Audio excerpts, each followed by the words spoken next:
Jamaah alumni SMA 3 yang semoga Allah rahmati dan Allah berkahi.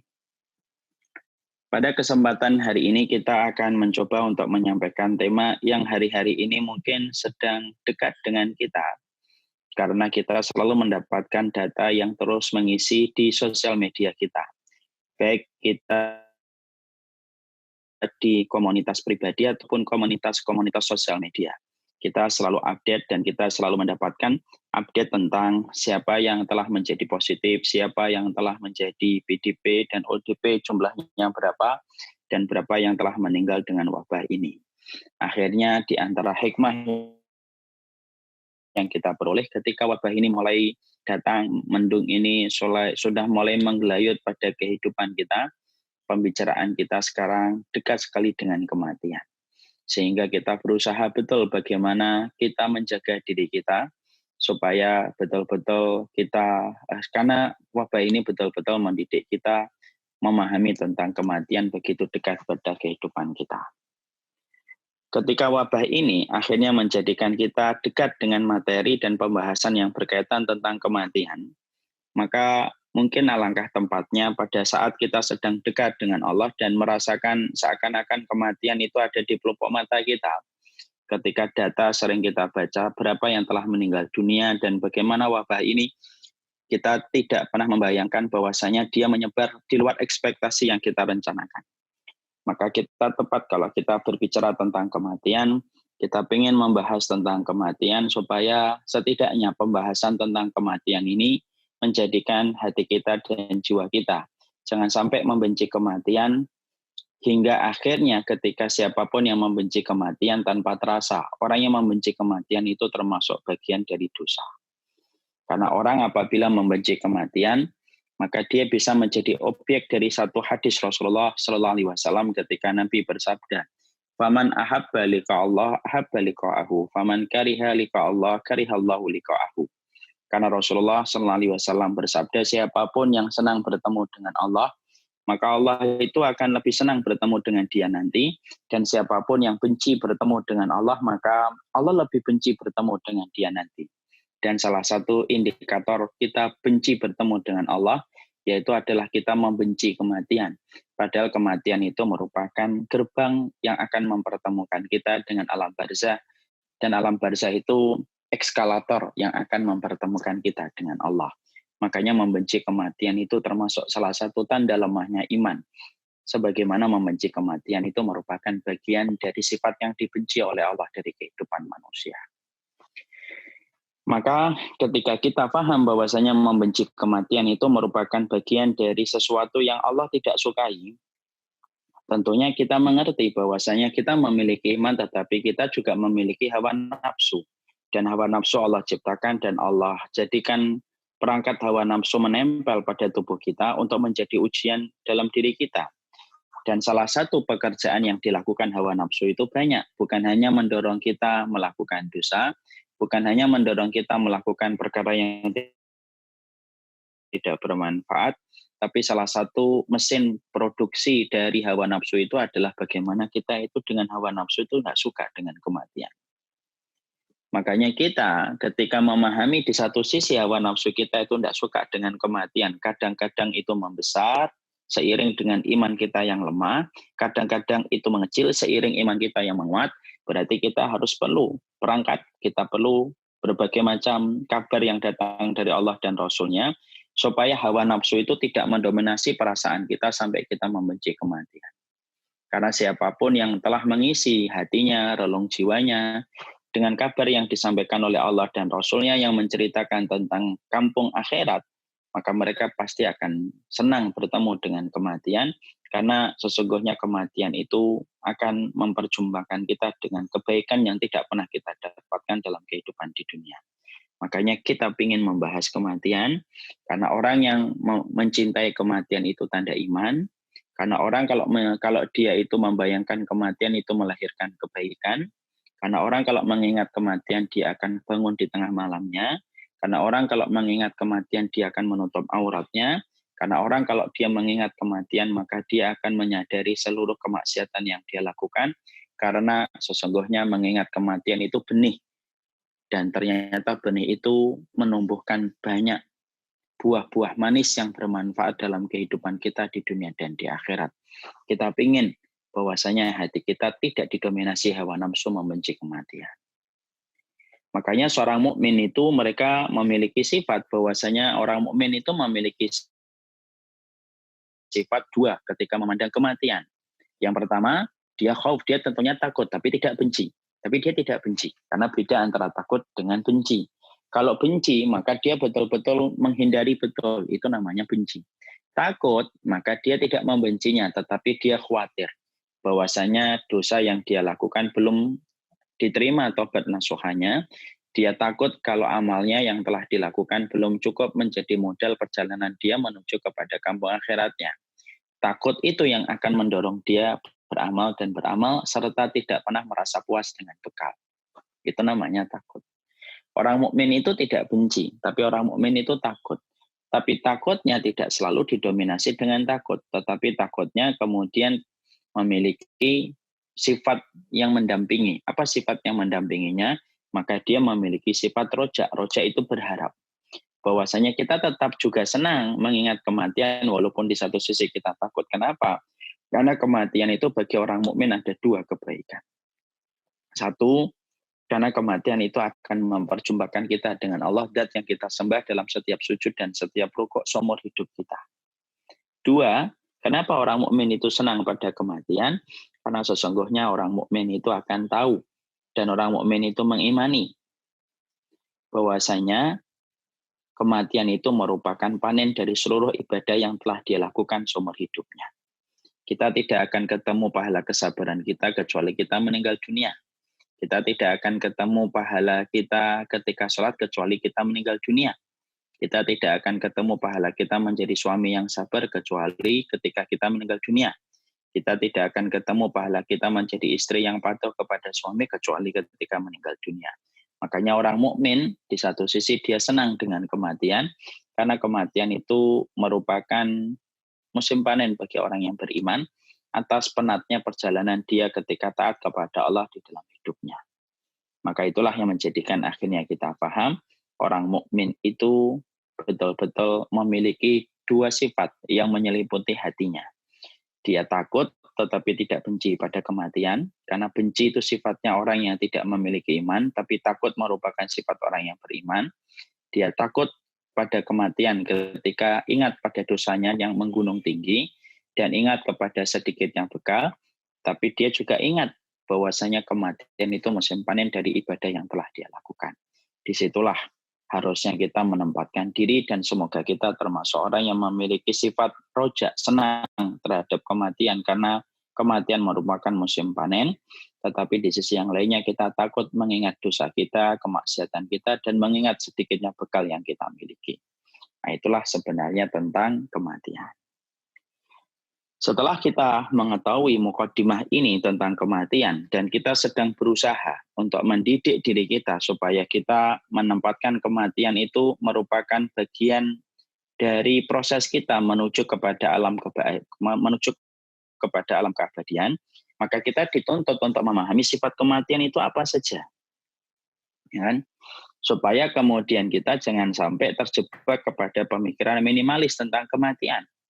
Karena alangkah naifnya kita, sudah ribuan orang yang pernah kita dengar beritanya ketika meninggal dunia dan mati, tapi justru kita tidak mengenal sifat-sifat kematian itu apa saja. Terutama hari-hari ini ketika selalu pemberitaan, informasi yang kita jumpai, pemberitaan yang kita dapatkan, pemberitaan yang kita peroleh, itu tidak jauh-jauh dari kematian. Kita sering melihat video ada yang terkapar di bis, ada yang terkapar di kereta, jumlah korbannya sudah mencapai segini, yang sembuh baru segini. Akhirnya kan kita harus dituntut untuk mengetahui sifat kematian itu apa. Karena minimalis dalam bangunan itu bagus, tapi minimalis dalam pengetahuan akhirat itu tercela. Makanya kita harus tahu sifat-sifat kematian itu apa saja. Dan kita pada kesempatan sederhana ini, pada kesempatan Tuha kali ini, kita akan membahas apa itu sifat-sifat kematian yang diterangkan oleh para ulama supaya kita tidak hanya berpikir bahwasanya kematian itu hanyalah menutup mata. lalu berpindah ruhnya menuju kepada alam kubur. Tidak sesederhana itu. Makanya kita ingin bahas, apa sih pembahasan tentang kematian yang sering luput dari pikiran kita, yang sering luput dari pengetahuan kita, supaya kita semakin mengerti sebelum kematian nanti menyapa pada teras kehidupan kita, entah kapan Allah takdirkan, tapi itu pasti akan kita temui karena kematian merupakan pintu yang dimasuki oleh setiap manusia, dari kalangan nabi hingga orang yang paling bejat sekalipun. Nah, itu yang kita harus mengerti. Sekarang mari kita bahas. Sifat kematian itu sebenarnya banyak betul. Kalau Bapak dan Ibu membahas di kitab, maka silahkan buka di kitab At-Tadkirah li ahwalil mauta wa umuril akhirah. Pada kitab tersebut kita membahas betul bagaimana sifat kematian itu begitu berlimpah dan begitu banyak. Ketika kita mengetahui sifat kematian itu begitu banyak, maka kita tidak bisa membahas semuanya. Tapi pada kesempatan hari ini setidaknya kita akan membahas 5 sifat, 5 karakteristik, 5 sifat, 5 poin yang berkaitan tentang kematian yang harusnya kita mengerti, supaya setidaknya kalau kita paham sifat ini, maka semakin kita paham bagaimana kewajiban kita terhadap kematian. Apa itu 5 sifat yang dimiliki oleh kematian? Yang pertama, para ulama lalu menerangkan, sifat yang pertama pada kematian itu adalah kematian itu datangnya tiba-tiba dan memiliki banyak sebab. Sebab yang dimiliki oleh kematian itu jumlahnya ada 99. Ya, dan itu datangnya tiba-tiba. Artinya orang ketika meninggal dunia itu, seberapapun dia siap menghadapi kematian, ketika tiba saatnya dia meninggal dunia itu akan terasa tiba-tiba. Dan sesungguhnya tidak ada manusia dan tidak ada makhluk yang tahu kapan dia itu akan meninggal dunia. Hingga Rasulullah SAW pun tidak pernah mengetahui kapan beliau itu akan meninggal dunia secara pasti dan secara detailnya. Rasulullah memang tahu bahwasanya beliau dekat dengan kematian. Tapi kapan waktunya, detailnya hari apa, jam berapa, maka sesungguhnya beliau tidak pernah tahu. Tetapi secara global, secara garis besar, Nabi sudah merasakan bahwasanya beliau dekat dengan kematian. Makanya ada beberapa riwayat, ada beberapa hadis yang menerangkan bahwasanya Nabi sudah mulai sadar bahwasanya beliau dekat dengan kematian. Salah satu yang sangat kentara, salah satu yang sangat jelas ketika turunnya surat An-Nasr. Ketika turunnya surat An-Nasr, maka pada saat itu Rasulullah mengatakan ketika baru saja turun surat An-Nasr, idza jaa nasrullahi wal fath, maka pada saat itu langsung Rasulullah SAW bersabda, nu'iyat ilayya nafsi. Lalu pada saat itu Rasulullah SAW langsung bersabda, telah diperdengarkan lonceng kematian kepada diriku.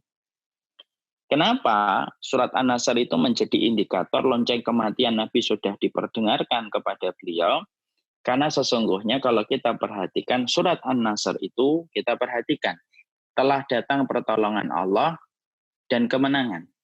Berarti kalau nabinya sudah diberikan kemenangan, dan apabila nabinya telah diberikan oleh Allah pertolongan secara sempurna, berarti tugas nabinya sudah selesai. Kalau tugas Nabi sudah selesai, berarti tidak ada lagi yang tersisa kecuali kembali kepada kehadirat Allah. Makanya surat An-Nasr itu menjadi salah satu surat untuk menunjukkan dekatnya ajal Rasulullah. Persis sebagaimana yang dikatakan oleh Ibnu Abbas.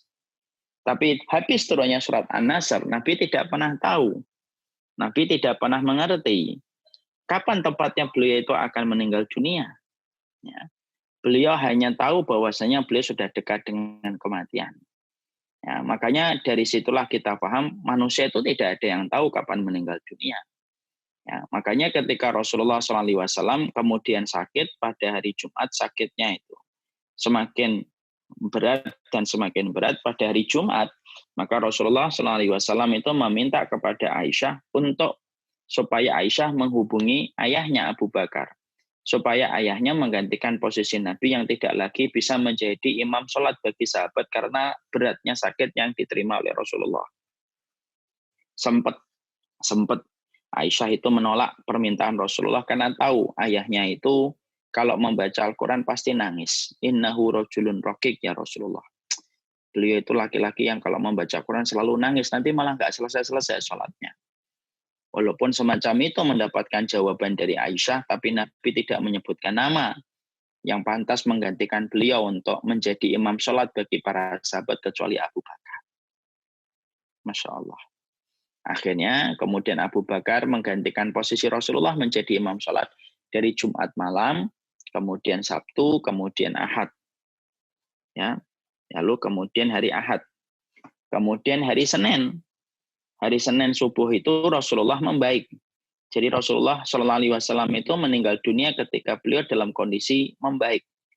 Pada hari Senin, beliau menyibak tirai yang ada di kamarnya Aisyah, melihat para sahabat yang sholatnya rapi, beliau tersenyum.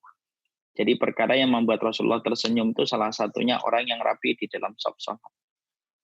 Maka Rasulullah keluar dari rumahnya Aisyah, para sahabat itu ketika melihat gerakan pintu di rumah Aisyah itu terbuka, saking senangnya mereka hampir membatalkan sholat karena rindunya mereka yang membuncah ketika beberapa hari tidak berjumpa dengan Nabi, karena mereka sangat cinta dengan Rasulullah.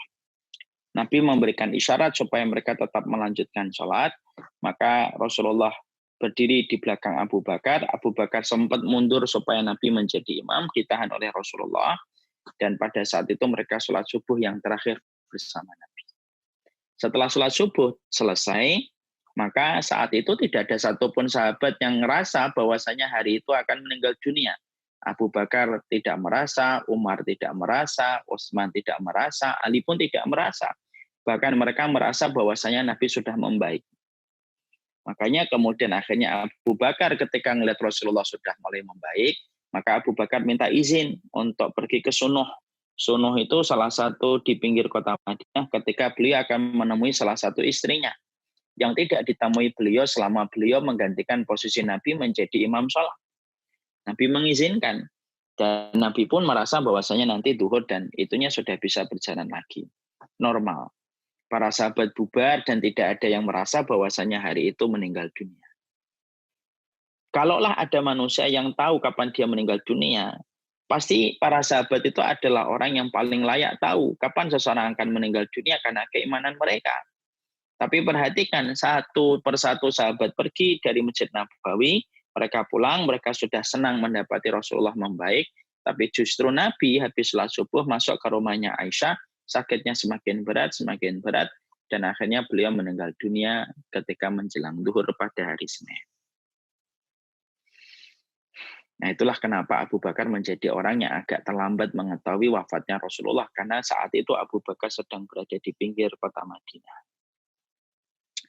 Jadi di situ kita akhirnya mendapati, disitulah kita paham, kematian itu tidak ada yang tahu. Kematian itu tidak ada yang mengerti. Makanya salah kalau ada orang yang mengatakan, ada orang sakti di sana tahu kapan dia meninggal dunia. Tidak mungkin tahu.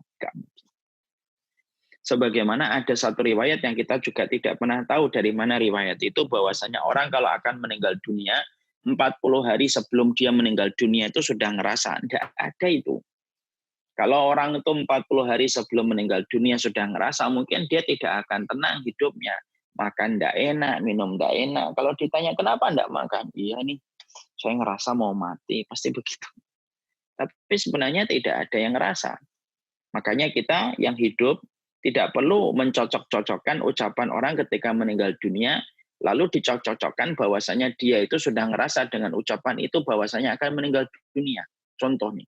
Ada orang meninggal dunia hari ini, ternyata kemarin malam dia berkata, saya pengen pulang kampung. Lalu ada yang mencocokkan, oh artinya pulang kampung itu dia pengen meninggal dunia. Enggak. Mungkin pikirannya saat itu memang pengen pulang kampung, bukan pengen meninggal dunia. Maka di situ akhirnya kita mendapati kematian itu sifatnya tiba-tiba. Dan tidak ada yang tahu. Makanya kita harus paham, bahwasanya dalam salah satu hadis kita, dalam salah satu keterangan para ulama dijelaskan berapa banyak orang yang memakai peci di waktu pagi yang melepaskan pecinya orang lain di waktu siang. Berapa banyak orang yang memakai kacamata di waktu siang yang melepaskan kacamatanya orang lain di waktu sore ketika dia meninggal dunia. Berapa banyak orang yang memasukkan kunci mobil di waktu sore yang mengambil kunci mobilnya itu orang lain ketika dia mobilnya sudah ringsek dan dia sudah dalam kondisi tergencat meninggal dunia. Dan kita tidak tahu. Rubba salimin mata bighairi illatin wa rubba saqimin asahina minad dahar. Berapa banyak orang yang sehat matinya lebih cepat daripada yang sakit, dan berapa banyak orang yang sakit di ICU justru hidupnya lebih panjang daripada yang sehat. Nah, disitulah kita paham sifatnya itu tiba-tiba dan mendadak. Bukan berarti kita juga harus luruskan juga nih. Bukan berarti orang yang meninggal dunia dalam kondisi mendadak lebih baik daripada yang meninggal sakit yang lama. Itu kan persepsinya masyarakat Indonesia begitu. Kalau ada orang meninggal dunia mendadak, tidak merepotkan orang itu berarti orang baik. Wah, dia itu nguap 3 kali meninggal dunia. Masya Allah, digampangkan. Enggak gitu. Bisa jadi ada orang yang meninggal dunia dengan sakit yang lama, itu cara Allah membersihkan dia dulu dari dosanya sebelum dia menutup mata. Dan bisa jadi dengan sakitnya yang lama, dia bisa mempersiapkan wasiat dan bisa mengkondisikan hatinya untuk terus bertobat sebelum malaikat maut menjemputnya. Bisa jadi ada orang yang mati mendadak, justru dia tidak sempat bertobat dan belum siap mempersiapkan belum mempersiapkan apa yang harus dilakukan. Artinya, bisa jadi ada orang yang meninggal dunia karena sakit yang lama lebih baik daripada yang meninggal mendadak. Tapi bisa jadi ada yang meninggal mendadak lebih baik daripada yang sakit lama. Itu tergantung bagaimana kondisi mereka, dan yang tahu hanyalah Allah. Cuma kita jangan suka ngambil kesimpulan atas ilmu yang tidak kita ketahui. Tapi yang jelas sifatnya itu mendadak. Lalu kemudian setelah sifat mendadak itu disertai dengan sifat yang berikutnya, memiliki sebab yang banyak. Makanya Rasulullah SAW menyampaikan, kullu ibnu Adam ma'ahu tis'atun wa tis'una maniyatan. Fa'in akhta'atul manaya waqa'a fil haram hatta yamuta. Rasulullah SAW menyampaikan, ini misalkan anak Adam. Ya. Ini anak Adam. Maka dia dikelilingi oleh 99 sebab kematian. Kalau ada anak Adam itu selamat pada sebab yang pertama, maka belum tentu selamat pada sebab yang kedua. Kalau dia selamat pada sebab yang kedua, belum tentu dia selamat pada sebab yang ketiga. Jumlahnya ada 99. Penyebutan kata 99 itu bermakna dua. Penyebutan memang jumlahnya 99, atau penyebutan itu menunjukkan arti banyaknya dan tidak terkhusus hanya 99, tapi bisa jadi lebih banyak. Saya lebih cenderung kepada pendapat yang kedua. Sebab kematian itu banyak. Makanya Allah selalu memiliki cara ketika mewafatkan manusia. Ya, dan jumlahnya itu 99. Ada bayi baru lahir meninggal dunia tercekik dengan apa itu? Tali pusarnya. Nah, mungkin sebab yang pertama. Ada teman SD kita meninggal, mungkin pada sebab yang ke-15, ini perkiraan saja.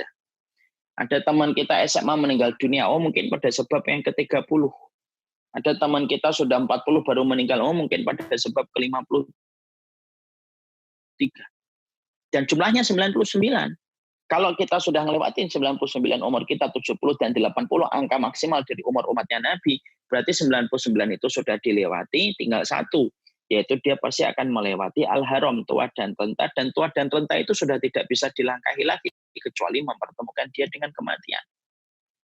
Makanya kita hanya pindah dari satu kematian pada sebab kematian berikutnya. Ada orang yang selamat dari jantung, belum tentu selamat dari diabetes. Ada yang selamat dari diabetes, belum tentu selamat dari gagal ginjal. Ada yang selamat dari gagal ginjal, belum tentu selamat dari kanker. Ada yang selamat dari kanker, belum tentu selamat dari tumor. Terus nyambung. Ada yang selamat dari tumor, dari kanker, dari jantung, tapi tidak selamat dari kecelakaan. Ada yang selamat dari kecelakaan, tapi belum tentu selamat dari kepleset. Terus nyambung itu. Dan kita hanya pindah dari satu sebab kematian pada sebab kematian berikutnya.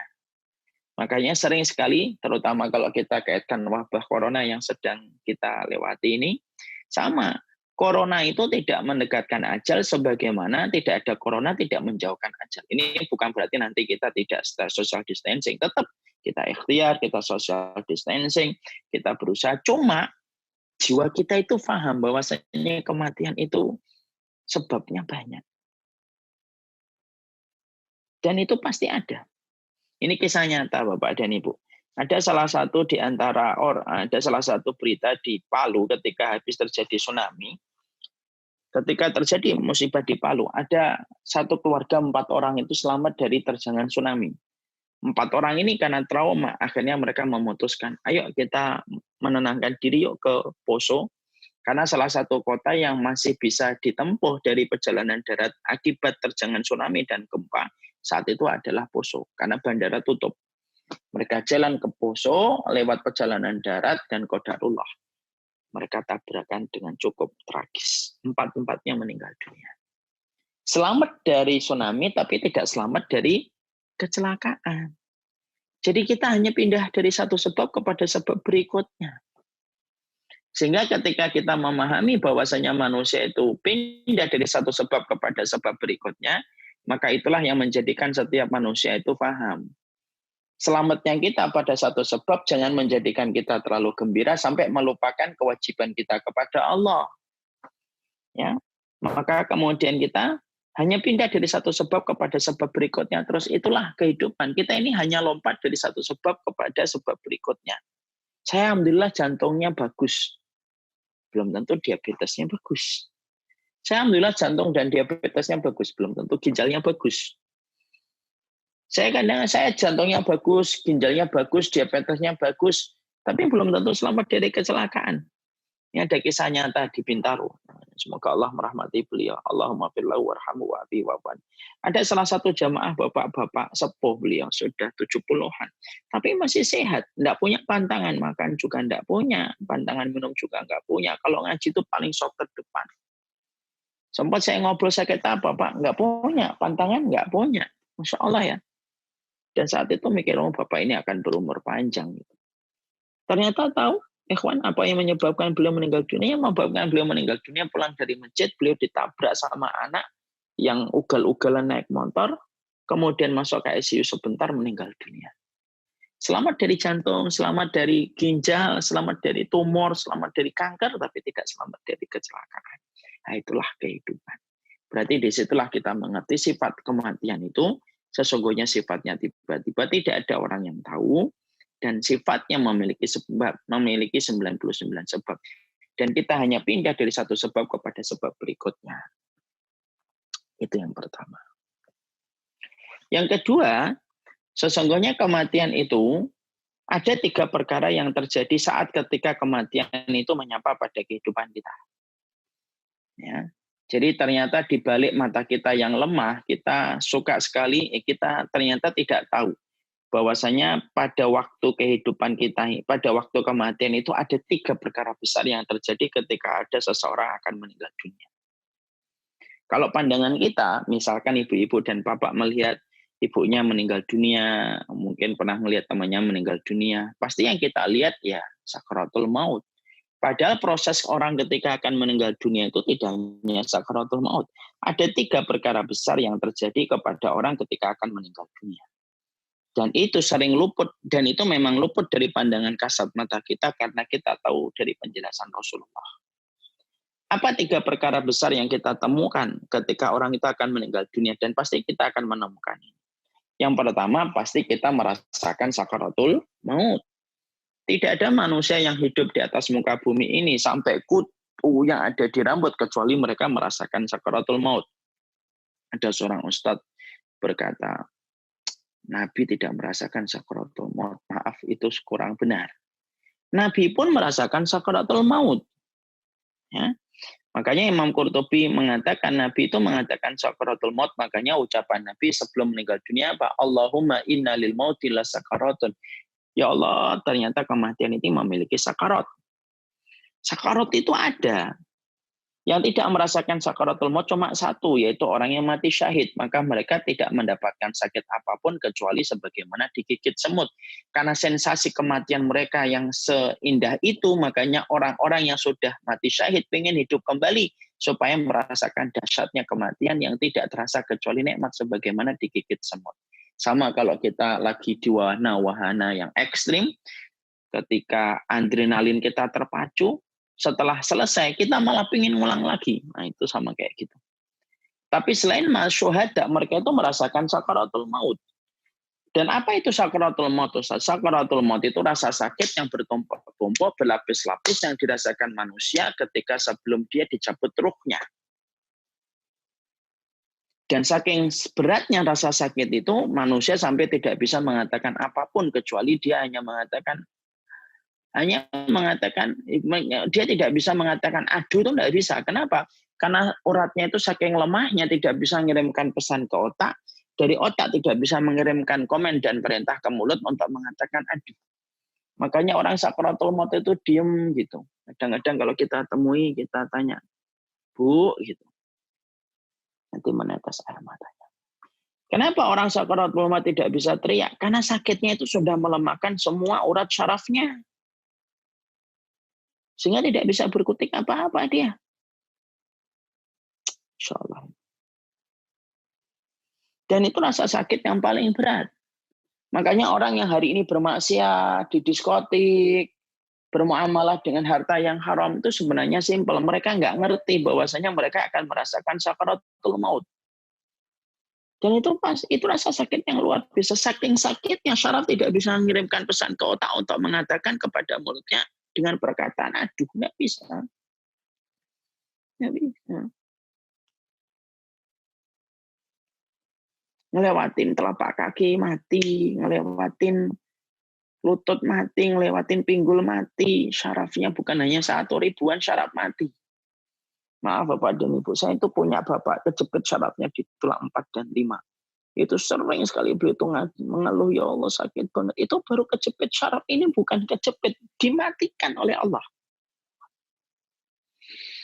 Lalu kemudian sampai ke sini, yang paling berat itu adalah ketika bukan di jantung, tapi ketika nyawa itu di kerongkongan. Makanya Allah selalu menyebut nyawa di kerongkongan. Falaula idza balagatit hulqum kalla idza balagatit taraqi. Makanya orang kalau mati dan itu pasti dirasakan setiap orang. Apakah setiap orang sakaratul maut, Ustaz? Iya, jawabannya iya. Orang yang corona, iya. Orang yang tidak corona, iya, sama. Semuanya merasakan sakaratul maut. Gimana dengan orang yang meninggal dunia tabrakan langsung mati di tempat? Itu merasakan sakaratul maut pula. Cuma pandangan mata kita tidak tahu kapan tepatnya dia merasakan sakaratul maut. Karena pandangan mata kita kan lemah dan sering menipu. Makanya kita ngelihat virus saja nggak mampu. Apa yang tidak terlihat itu bukan berarti tidak ada, kan? Sama dengan orang ketika dia tidur, kemudian dia ketindih gitu. Maka dia dalam kondisi tersiksa sampai dia bisa bangun itu. Istrinya atau suaminya ada di sampingnya itu tidak tahu kalau pasangannya itu ketindih. Kenapa? Karena kita ngelihatnya kayak orang tidur biasa. Itulah jawabannya kalau ada orang bertanya.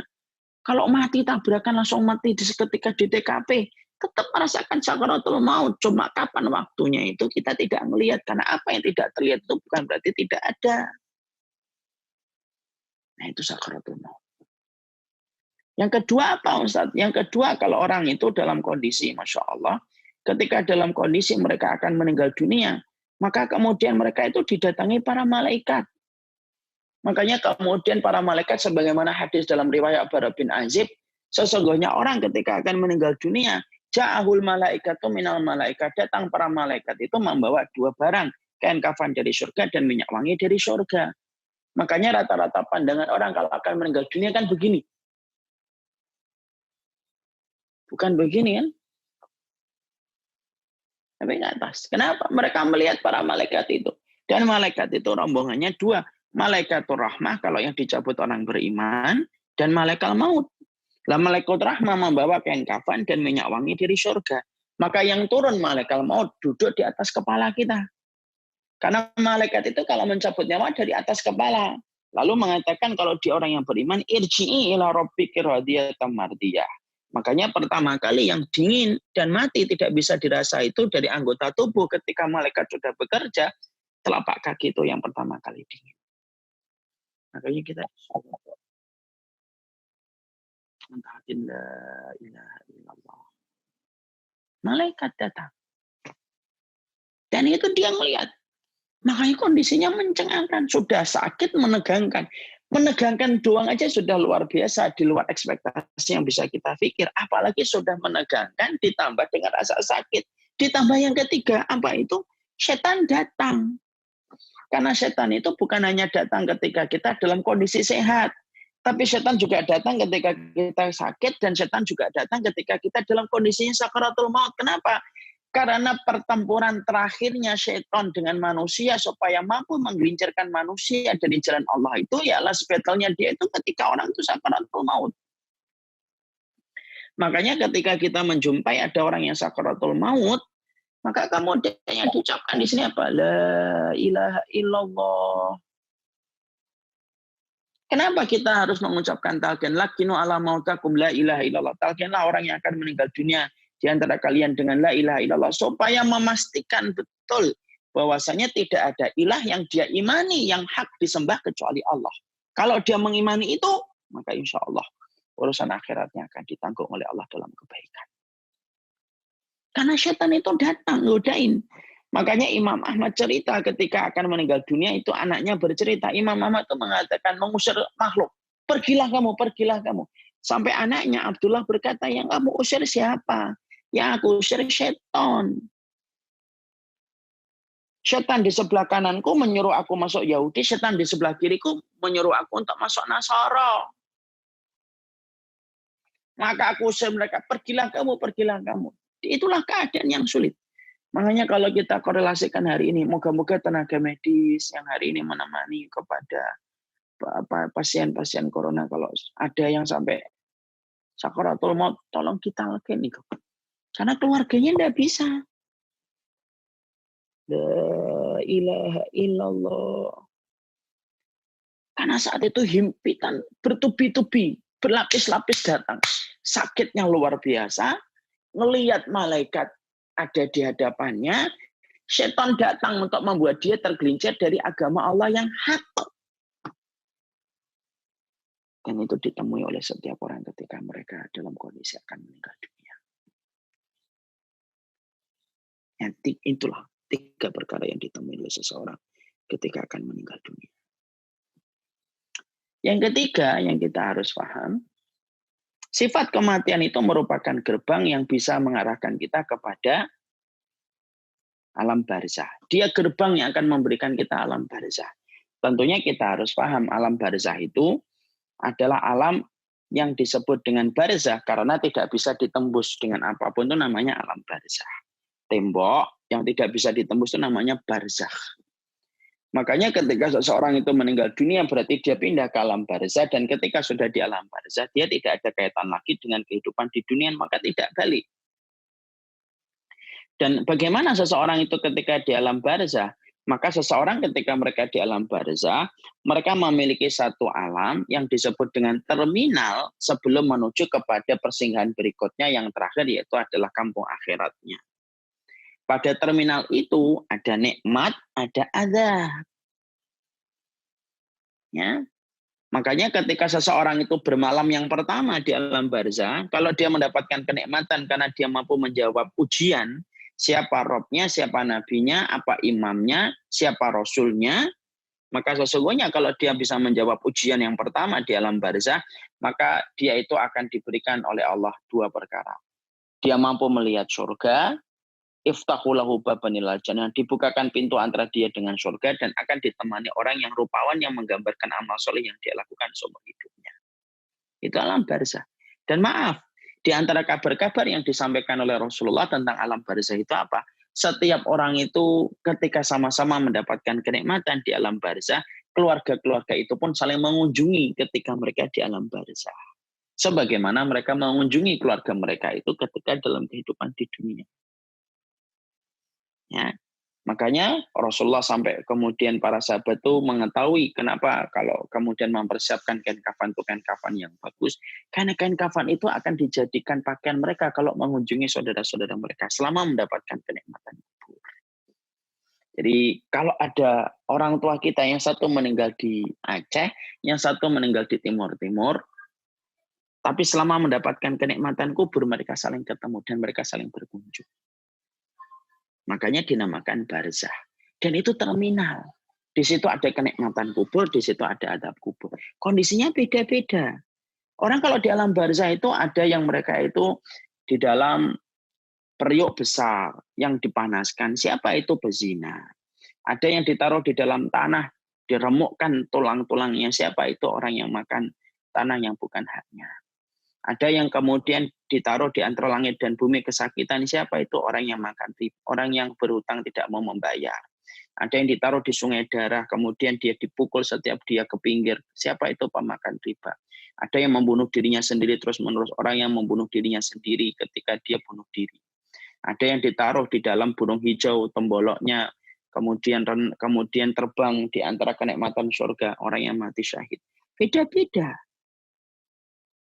Sesuai dengan kenikmatannya.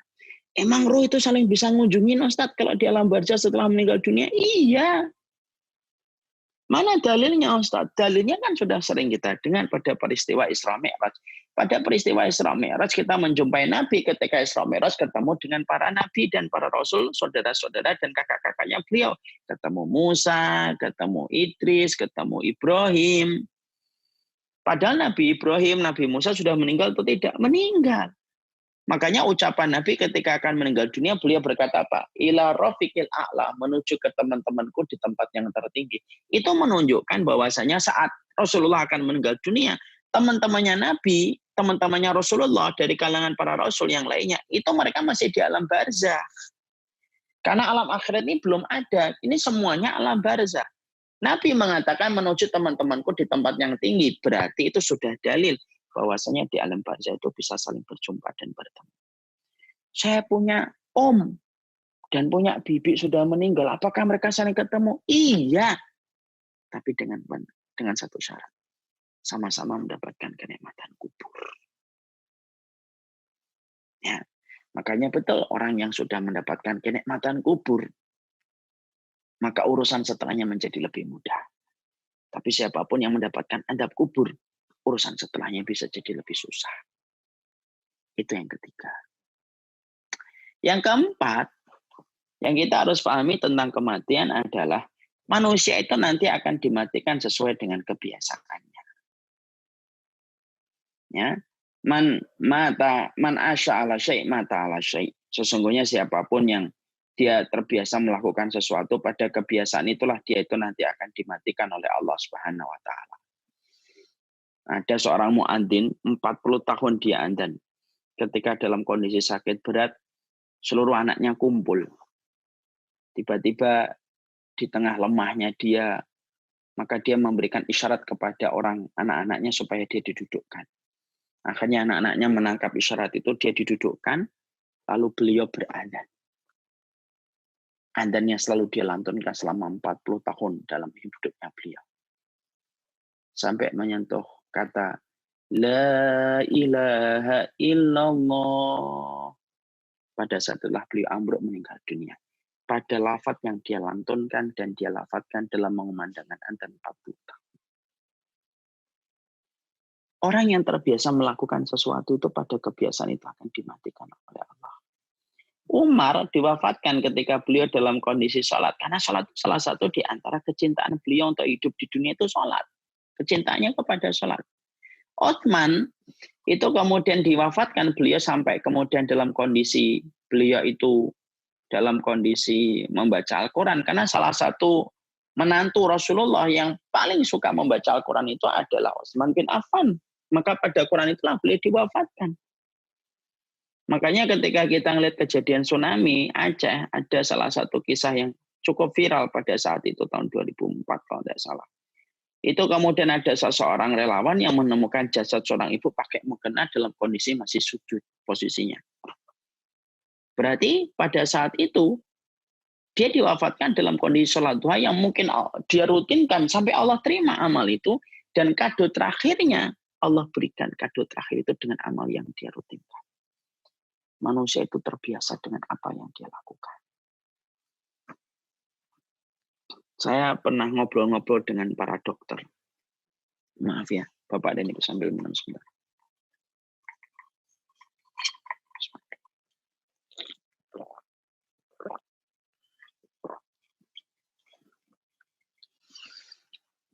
Saya pernah ngobrol dengan para dokter bedah. Saya tanya mereka, ada nggak Pak orang yang mereka itu ketika meninggal dunia itu ketika mereka habis dioperasi itu ucapan mereka itu apa saja? Mereka berkata, ucapan manusia itu Ustadz ketika mereka habis dioperasi, ketika sadarnya belum pulih 100%, biasanya ucapannya sebagaimana ucapan yang biasa mereka ucapkan. Ada nggak yang ngucapin kalimat thayyibah, Pak Dokter? Selama saya membedah orang, hanya 1-2 yang pernah kayak gitu, Ustaz. Jadi orang kalau habis dioperasi ketika kesadarannya belum pulih 100%, maka yang akan keluar itu adalah apa yang biasa dia simpan di bawah alam sadar. Makanya disitulah kita paham akhirnya. Ada orang itu terkadang habis dioperasi, biusnya belum hilang 100%, sadarnya belum datang 100%, dia bisa ngucapin la ilaha illallah. Ada yang mengucapkan subhanallah, subhanallah.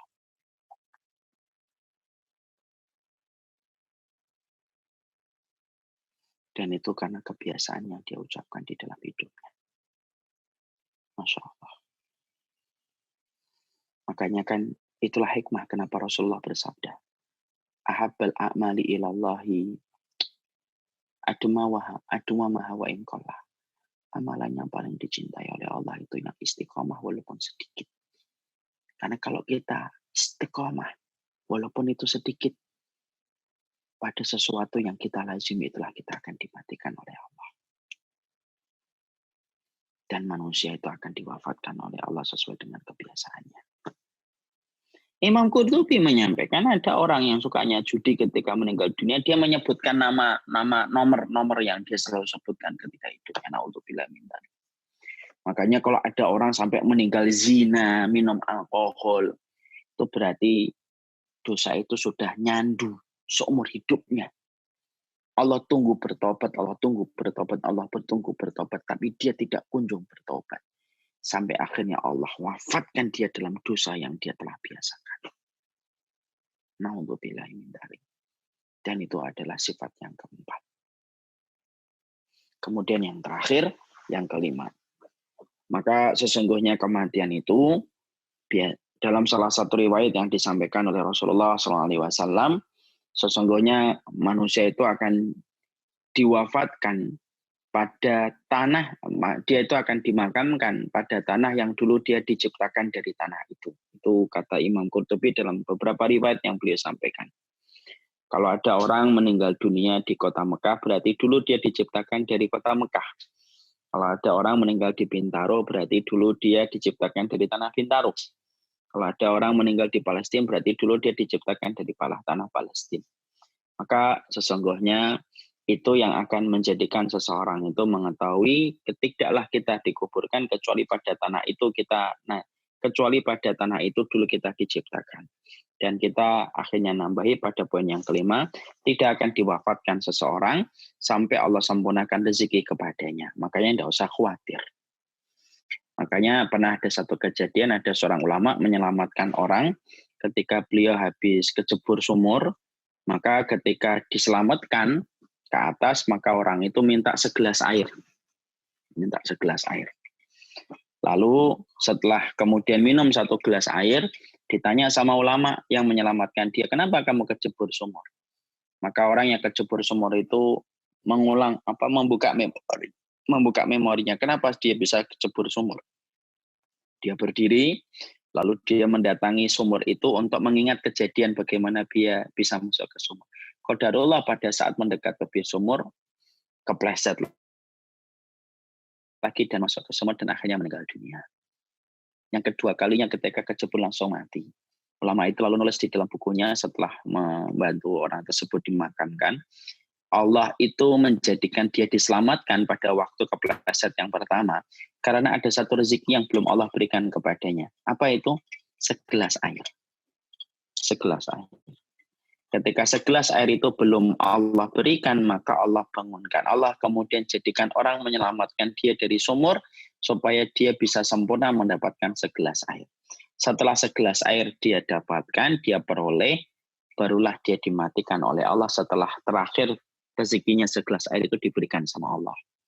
Makanya ada satu kisahnya tadi, satu jamaah cerita, bapaknya di ICU, kemudian dari rumah sakit akhirnya membaik, kemudian diizinkan pulang.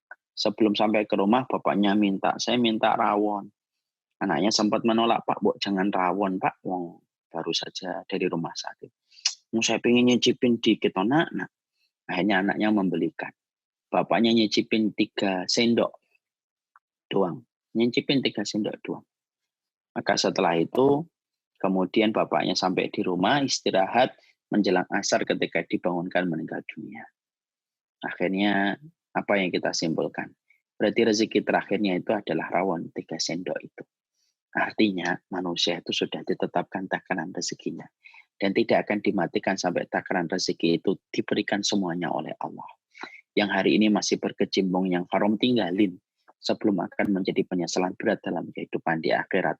Antum dan saya tidak nyentuh yang haram itu tidak akan pernah mengurangi rezeki dan tidak akan pernah menambah rezeki. Kita bercimpung pada yang halal itu juga tidak akan pernah mengurangi rezeki dan juga tidak akan pernah menambah rezeki. Takarannya telah ditetapkan oleh Allah. Barakallahu fikum, inilah 5 sifat kematian.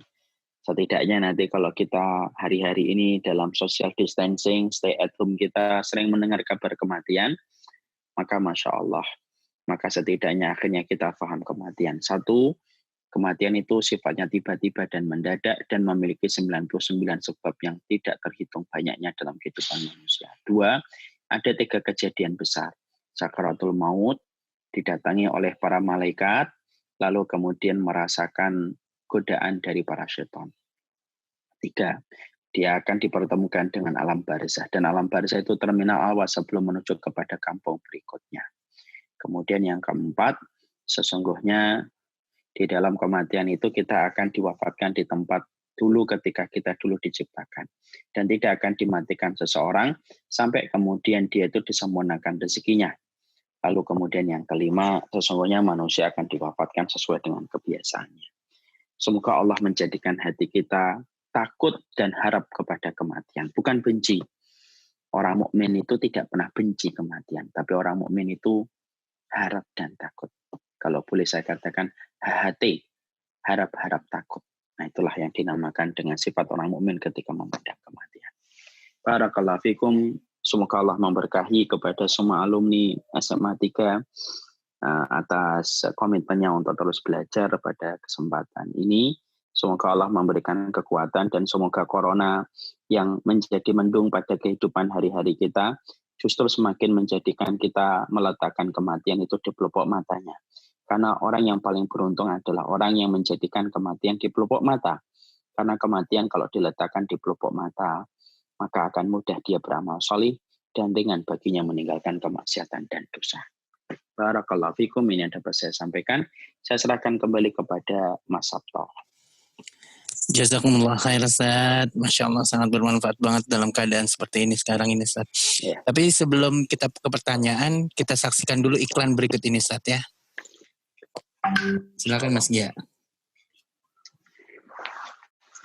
Para sahabat serta jemaah yang saya cintai karena Allah, menanggapi dan merespon atas anjuran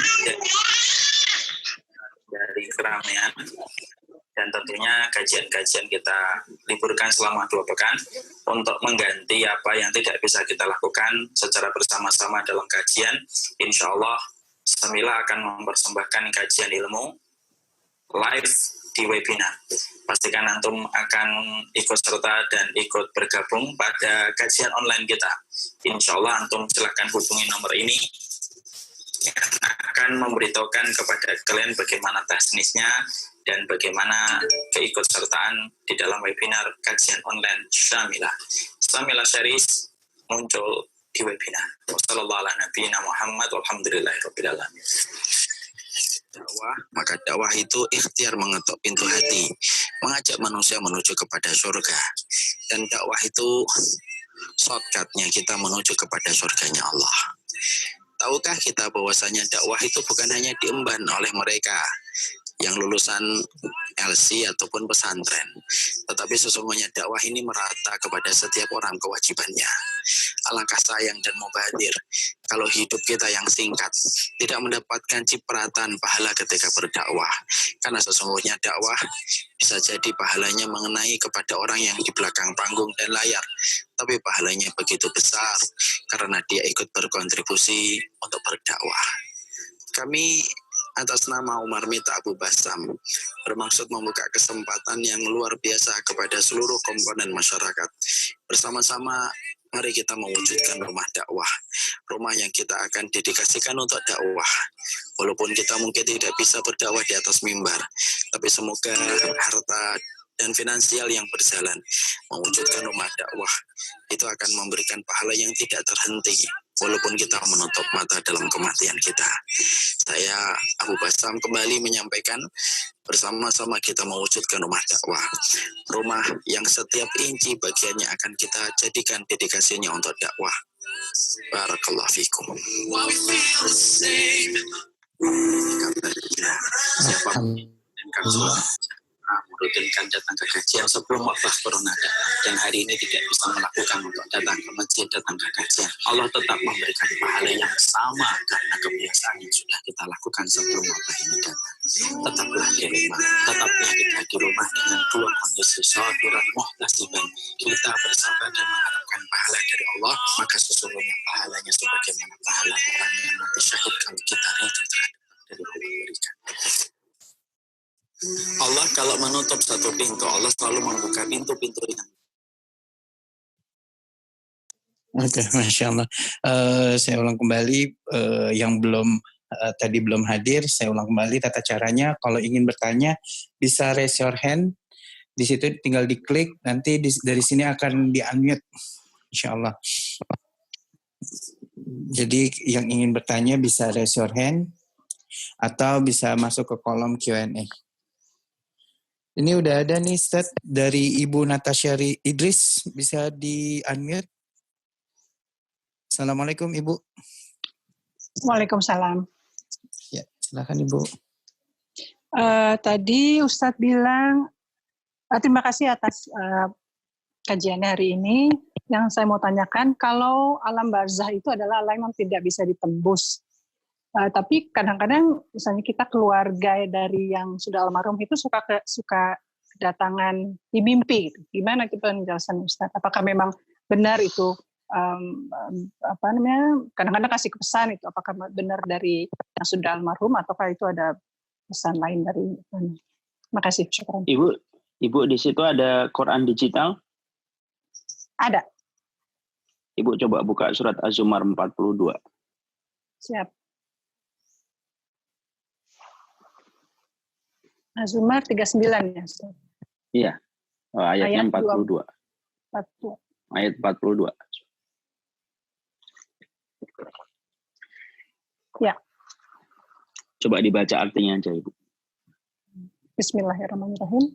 Allah memegang jiwa orang ketika matinya dan memegang jiwa orang yang belum mati di waktu tidurnya. Maka dia tahanlah jiwa orang yang telah dia tetapkan kematiannya dan dia melepaskan jiwa yang lain sampai waktu yang ditetapkan. Sesungguhnya pada yang demikian itu terdapat tanda-tanda kekuasaan Allah bagi kaum yang berfikir. Iya. Para ulama, Imam Ibnu Katsir, salah satunya nanti kalau Ibu memiliki tafsir, dibaca di situ kemudian para ulama mengatakan ada kondisi keserupaan antara orang tidur dengan orang meninggal dunia. Makanya disebutkan orang yang tidur itu mati kecil. Karena ruh kita digenggam sama Allah sebagaimana orang yang meninggal dunia ruhnya dipegang sama Allah. Perbedaannya adalah orang yang meninggal dunia tidak dikembalikan lagi pada kehidupan di dunia. Orang yang tidur itu dikembalikan ruhnya ketika dia terjaga. Maka pada saat itulah tidur dan ketika meninggal dunia itu, para ulama lalu mengatakan pada saat tidur itulah ada kemungkinan pertemuan antara ruh yang sudah meninggal dunia dengan orang yang masih tidur di dalam mimpinya. Makanya kalau kemudian kita mendapati ada keluarga kita, ibu kita mendatangi kita lewat mimpi, maka kalau menurut Imam Ibnu Katsir dan para ulama-ulama besar yang lainnya, mereka mengatakan itu betul adanya. tetapi tidak usah ditakwil dan tidak usah diinterpretasi dengan berbagai macam penafsiran. Selama yang kita jumpai tidak memerintahkan kita dalam perintah-perintah yang diharamkan oleh Allah. Misalkan saya bermimpi ketemu ibu, apakah itu ibu saya? Iya, itu ibu saya. Karena pada saat tidur dan saat meninggal itu sama-sama digenggam sama Allah. Jadi ketika memiliki saat yang sama yaitu digenggam oleh Allah, disitulah ada ruang pertemuan. Cuma maka sesungguhnya kita tidak boleh menyimpulkan apapun kecuali kita hanya mengimani bahwasanya itu memang itu datang dari alam barzakh. Sudah, tidak usah kita korelasikan, wah ini berarti ibu saya butuh ini, butuh itu, tidak ada. Ada nggak kejadian yang semacam itu, Ustadz, pernah terjadi pada zaman para sahabat? Ada. Yaitu ketika ada seorang yang bernama Sabit bin Qais meninggal dunia dalam perang Yamamah. Ketika beliau meninggal dunia, maka beliau mendatangi salah satu sahabatnya yang masih hidup. Maka Sabit bin Qais ini berkata, saya itu ketika meninggal dunia, saya punya baju besi yang bagus. Ternyata baju besi saya itu dicuri sama orang. Yang mencurinya orang sini, orang sini, orang sini. Tolong katakan kepada Khalid bin Walid, bahwasanya yang mencuri bajunya itu harus diambil supaya baju besi saya dikembalikan kepada haknya kaum muslimin. Dan maaf ya, jangan kamu kira ini hanya bunga mimpi, tapi ini betul-betul keinginanku supaya kamu bisa meneruskan kepada Khalid bin Walid. Ternyata Masya Allah sahabat itu bangun dan sempat bingung ketika sahabat itu bangun. Lalu kemudian tetap melaporkan kepada Khalid bin Walid. Dan Khalid bin Walid lalu bertanya, gimana sifat-sifat rumah yang diceritakan olehnya? Sifat-sifat rumah yang diceritakan olehnya yaitu begini dan begitu. Sampai akhirnya Khalid bin Walid betul-betul akhirnya betul-betul mencari rumah tersebut dan betul-betul ada, Bu. Di depan rumahnya di bawah pelana kuda. Sampai Imam Ibnu Katsir berkata, itulah wasiat orang yang meninggal dunia yang betul-betul dilaksanakan pertama kali di dalam Islam. Berarti disitulah kita akhirnya mengerti bahwasanya mimpinya orang yang hidup bertemu dan berjumpa dengan keluarga yang telah meninggal dunia, maka itu benar adanya. Nah tadi Ustadz mengatakan katanya di alam barzakh tidak bisa balik. Yang tidak bisa balik itu kepada kehidupan di dunianya. Balik ke rumahnya dalam kondisi sadar itu tidak bisa. Tapi yang baru kita sampaikan hadisnya tadi di dalam mimpi. Dan itu merupakan penjelasan dari tafsir surat Az-Zumar 42. Bisa dipahami, Ibu? Bisa, Ustaz. Syukran penjelasannya. Afwan, Ibu. Nanti dibaca di dalam tafsirnya Imam Ibnu Katsir, insya Allah. Siap, insya Allah. Afwan, saya sembari gendong anak. Masih, Masya Allah. Ya, semoga bermanfaat tadi. Nah, sekarang lanjut lagi. Ada Ibu Ica. Ibu Ica, Assalamualaikum. Boleh di-unmute? Basim. Assalamualaikum. Basim mau dakwah. Ibu Ica, boleh di-unmute? Ibu Ica Melizar. Assalamualaikum. Assalamualaikum warahmatullahi wabarakatuh. Jazakallah khairan sebelumnya untuk tausiahnya hari ini.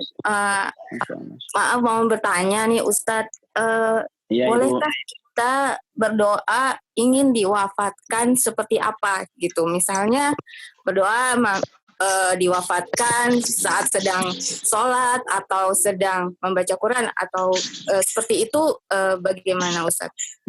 Boleh atau? Boleh, Bu. Bahkan sebagian ulama mengatakan itu termasuk doa wajib kita, meminta husnul khatimah. Bahkan Syekh bin Bas mengatakan ada 3 permintaan yang harusnya tidak pernah kita lepas dalam setiap sujud kita. 1, minta surga. 1, minta husnul khatimah. 2, minta husnul khatimah. 1, minta husnul khatimah. 2, yaitu adalah meminta supaya kita istiqomah. Yang ketiga yaitu adalah kita meminta kepada Allah supaya kita diampuni dosa-dosanya oleh Allah Subhanahu wa taala. Maka silahkan meminta, karena meminta husnul khotimah itu termasuk investasi paling besar dalam kehidupan di akhirat, Ibu. Minta. Saya mintanya husnul khotimah tidak hanya menyebutkan global, Ustaz, tapi saya detailkan. Saya pingin ketika sedang membaca Quran, silahkan, Bu. Maka itu diperbolehkan, bahkan sebagian ulama mengatakan itu termasuk salah satu kewajiban kita dalam berdoa. Makasih Ustadz, syukron. Apa nih Bu, jazakallah khair. Ya, lanjut lagi bisa Ibu Eva Megasari. Assalamualaikum Ibu. Boleh di-unmute? Ini SMA 3 angkatan berapa kalau boleh tahu Hisabnya? Mas Anton yang tahu, Ustaz. Oh ya. Assalamualaikum Ustadz. Salam Ibu. Ustadz, saya mau tanya. Tadi kan Ustadz bilang kalau sakaratul maut itu tuh merasa sakit ya. Yang saya tanya itu untuk orang yang beriman atau tidak beriman. Soalnya saya pernah tahu, ya pernah dengar juga kalau orang beriman itu seperti yang ada di surat Fussilat ayat 30 itu malaikat itu mencabutnya lembut sekali, nggak merasa sakit pokoknya gitu. Nah, menurut Ustadz gimana? Itu aja yang saya tanyakan. Ya. Assalamualaikum Ustadz, terima kasih. Waalaikumsalam. Surat Fussilat yang Ibu terangkan tadi tidak salah, yaitu proses pencabutannya memang ketika pas dicabutnya itu memang tidak terasa, tapi ketika prosesnya dari sakaratul mautnya tetap terasa. Jadi proses sakaratul mautnya tetap terasa. Karena sakaratul maut itu merupakan bagian dari cara Allah juga untuk menggugurkan dosa. Makanya Nabi merasakan beratnya sampai beliau itu meminta secawan air, lalu dimasukkan tangannya ke dalam tempat air itu, diusapkan ke wajahnya berkali-kali untuk menunjukkan beratnya sakaratul maut. Tapi ketika pas keluarnya ruh dari jasad, pada saat itulah dia tidak merasakan apapun kecuali adalah ketenangan. Jadi itu dua kondisi. Jadi pas pada waktu ditariknya tetap akan merasakan sakit, Bu. Semua akan merasakan sakit. Makanya Ibu pernah membaca bagaimana riwayat Nabi Musa ketika menceritakan sakaratul mautnya kan, sebagaimana bulu-bulu domba yang basah ketika ditarik dari kulitnya. Itu yang diceritakan. Tetap dia merasakan itu sebagai bentuk dari fitrah yang akan dilewati ketika ruh berpisah dari jasad. Tapi tepat ketika keluar ruh dari jasad itu, yaitu ketika ngelewatin atas itu, barulah di situ akan diringankan oleh Allah. Ya Ustadz, makasih Ustadz. Assalamualaikum. Sama-sama Ibu. Waalaikumsalam. Udah dijawab tadi Ustadz. Angkatan tahun 89 Ustadz, SMA 3-nya. Oh, angkatan 89. Tapi lintas angkatan juga katanya. Angkatan 89 ya. Oh, Masya Allah. Iya. Sudah SMA 89 ya. Saya masih. Ustaz, ini ada Bapak Boyke, Ustaz, boleh di-unmute. Assalamualaikum Bapak. Waalaikumsalam warahmatullahi wabarakatuh. Pak Ustadz, saya mau bertanya terkait dengan wabah corona ini. Kalau ini pemerintah kan ada, iya betul Pak Ustadz. Kalau pemerintah kan ada SOP untuk penyelenggaraan jenazah Pak Ustadz. Iya, bagaimana secara syariah Islam untuk penanganan penyelenggaraan jenazah yang terkena wabah corona. Kemudian apakah kematiannya itu syahid atau tidak Pak Ustadz? Iya, Masya Allah. Maka kita harus sepakati dulu Pak, apakah corona itu wabah atau tidak, sebagaimana wabah ini pernah terjadi pada zaman Rasul. Kalau Rasul itu mengatakan taun itu wabah Pak. Orang yang meninggal ketika wabah taun maka dia mati syahid. Sebagian ulama mengatakan bahwasanya corona itu termasuk wabah taun. Kalau kemudian corona itu termasuk wabah taun, maka sesungguhnya matinya itu adalah mati syahid. Wal mat'unun syahidun. Wal mat'unu syahidun. Atau dalam riwayat yang lainnya wal mat'unu syahadatun fi sabilillah. Sesungguhnya orang yang terkena taun itu dia mati syahid, Pak. Sebagaimana kalau kita sepakat tadi mengkorelasikan bahwasanya corona ini adalah sama dengan taun karena jumlah korban, kemudian wabahnya menyebar kemana-mana, maka sesungguhnya orang yang meninggal ketika di tengah corona, kalau dia sabar dan ikhlas, maka itu mati syahid. Itu yang pertama. Yang kedua, SOP-nya selalu mengikuti kepada petunjuk para ahlul ilmi. Nah, para ahlul ilmi dalam masalah corona ini bukan ahlul ilmi secara fikih, tapi juga ahlul ilmi secara medis. Kalau para ahlul ilmi secara medis memberikan SOP harus begini dan begini supaya meminimalisir madarat, maka itu yang kita lakukan. Misalkan yang menyolati adalah tenaga medisnya dengan berpakaian lengkap, terus harus dibungkus plastik. maka kita lakukan itu karena orang yang berilmu dalam masalah medis adalah para tenaga medisnya. Nah, tentunya itu juga tidak lepas dari petunjuk para ulama, yang tentunya para ulama mempertimbangkan fatwa-fatwa mereka dengan masukan-masukan dari orang yang berkompeten pada bidangnya. Kalau dalam corona tentunya yang berkompeten pada bidangnya itu adalah tenaga medis dan kesehatan. Allah alam bisawab. Bisa dipahami Pak Boyko? Iya, kalau misalnya penyelenggarannya ada satu yang kurang, misalnya tidak dimandikan seperti itu Pak Ustadz, itu bagaimana Pak Ustadz? Kalau tidak dimandikan, kalau alasannya darurah dan memang tidak bisa dimandikan, maka kalau alasannya sudah darurah, al-daruratu itu tubihul mahdurat. Darurah itu memang merubah banyak hukum Pak. Kalau permasalahan darurat, nggak sampai darurat lah Pak. Kita saja dalam masalah cuaca itu bisa merubah hukum. Kita sholat Jumat nih, tapi cuaca hujan deras betul. Itu merubah hukum sholat wajib, sholat Jumat yang asalnya wajib menjadi tidak wajib ketika kita cukup sholat di dalam rumah kita saja. Artinya kondisi itu merubah hukum. Kalau memang kemudian tenaga medis menyampaikan tidak bisa dimandikan karena kondisinya A, B, C, D, E, F, dia sebutkan alasan-alasan medisnya dan berbagai macam pertimbangan kebaikan dan keburukan yang bisa terjadi, dan itu memang logis dalam disiplin ilmu, dalam bidang medis, maka itu diperbolehkan. Dan jasadnya pun tetap insya Allah akan mendapatkan keutamaan disolatkan. Kenapa? Dia tidak disolatkan itu bukan karena dia tidak ada yang mau mensolati, tapi kondisi wabah yang dia dapatkan, dan dia kalau sabar, maka itu menjadi syahidnya dia di hadapan Allah. Baik Pak Ustadz, terima kasih banyak. Jazakallah khairan. Sama-sama Pak, baik. Jazakallah khair. Assalamualaikum. Ya. Lanjut lagi ya Ustaz ya. Ini ada Pak Amiruddin Ahmad. Assalamualaikum Pak Ahmad. Boleh. Assalamualaikum. Boleh di-unmute Pak Ahmad? Atau sudah hilang tadi tuh. Ibu Lia Suliastiawati. Assalamualaikum Ibu Lia. Boleh tolong di-unmute ya. Ya, Assalamualaikum Ustadz. Waalaikumsalam warahmatullahi wabarakatuh Ibu. Ya.